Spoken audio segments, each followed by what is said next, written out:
काल रात्री मिळालेल्या माहितीनुसार आम्ही कोम्बिंग ऑपरेशन राबवले।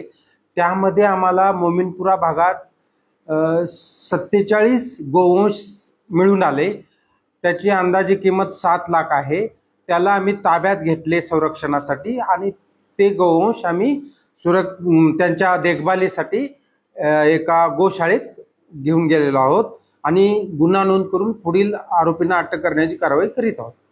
त्या जागेची रेकी केली आणि मग पूर्ण हे ऑपरेशन प्लॅन केलं आणि मग संपूर्ण रात्रीमध्ये अंदाजे एक 25 अंमलदार, संपूर्ण 4 अधिकारी आणि 25 अंमलदार अशा प्रकारे RCPचा उपयोग करून त्या मोमीनपुरा, एक बीड शहरामध्ये मोमीनपुरा आणि मोमीनपुरा भागामध्ये कसाई पुरा एक एरिया आहे, तिथं आम्ही रेड टाकली।